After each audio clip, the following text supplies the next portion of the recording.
thank you for joining me today, Shane. We have two diagrams that they want us to have a look at that to do with the risk management process. And so this is my understanding of how these diagrams work and what risk management is. So I believe risk management is the process of identifying, assessing and controlling hazards to prevent injuries and accidents. It's an ongoing cycle that keeps everybody safe in a workplace. So this is the first diagram, and this is the risk management process. If I break that diagram down a little bit, this is kind of how I've worked out the 4 steps that they're explaining. And we want to identify our hazards, so we want to look for potential dangers in the workplace through observation, work input and previous safety data. We want to assess the risk and consider how likely a hazard is to cause an accident and how severe the consequences could be if that accident happens. We want to control the risks, so we want to implement solutions to minimise the risks. This can involve eliminating the hazard, substituting safer alternatives, using engineering controls, implementing safe work procedures, which that would be your policies and procedures, or more so your procedures. Administration, yeah. Correct. Or providing personal protective PPE equipment. And they want to review and maintain, regularly check that controls are effective and make adjustments to those when we need to. And so from what I can tell of that diagram, because you can see all the numbers around there, the thing that kind of holds it together is the consultation. So to me, consultation is the key to success. Talking to the workers throughout the risk management process is crucial. Workers have valuable knowledge about the hazards they face daily and the best ways to control them. Consultation can involve discussions about hazards encountered in daily tasks, current methods for controlling the hazards, feedback on proposed control measures. So for me, if someone was to write a procedure on how to do something, they would actually put it out there and then ask for feedback before they actually implemented the procedure. Not necessarily. It's going through and identifying hazards and assessing hazards risk and referring to previous procedures and adjusting procedures to move forward. You're virtually just adjusting your current procedure. You're using, people as a reference to do it. So would that be like safe work procedure development? Once you have your procedure developed, that's your procedure. You have to follow it. If you deviate or choose to deviate from your procedure, you must do a JHA or a JSEA. Okay. So by consulting with workers, we gain valuable insights to improve our risk management program and create a safer workplace. I mean, that's basically, like I said, that consultation thing is the thing that kind of holds it all together. Yep. Yeah. So that's the first diagram that we had to talk about. And the second one is the hierarchy of control. So to me, this plan outlines how ABC can improve workplace safety using the hierarchy of control measures and consultation with workers.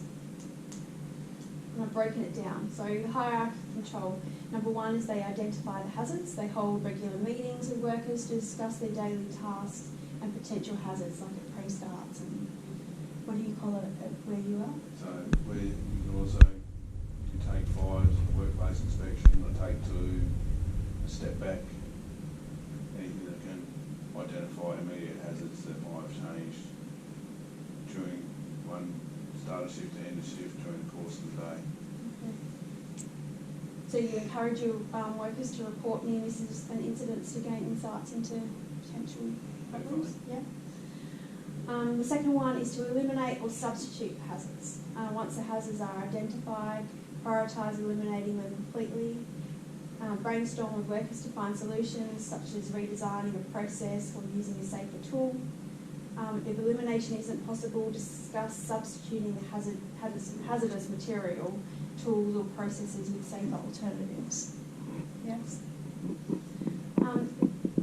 Implement engineering controls. If elimination or substitution isn't feasible, focus on engineering controls to minimise worker exposure to hazards. Examples include installing machine guards, improving ventilation systems, or implementing automated shut-off mechanisms like e-stops and things like that. Any machinery that is manufactured that requires e-stops and guarding should automatically have all those controls in place. Okay. So what other engineering controls?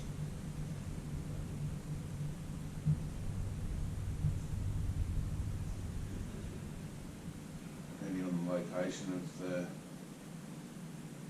equipment or fixed plant, you might have to have different availability of access, say ladders or steps or something to reach it as it might be on a different floor.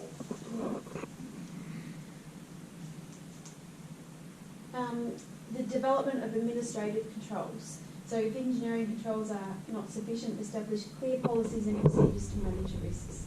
This could involve developing a safe work procedure, providing adequate training or implementing permit systems for high-risk tasks, which most of them have, like, they'd have to have a license to do, wouldn't they? Correct. And then personal protective equipment, or PPE as we call it, is a last resort. PPE should be used after implementing the higher working controls.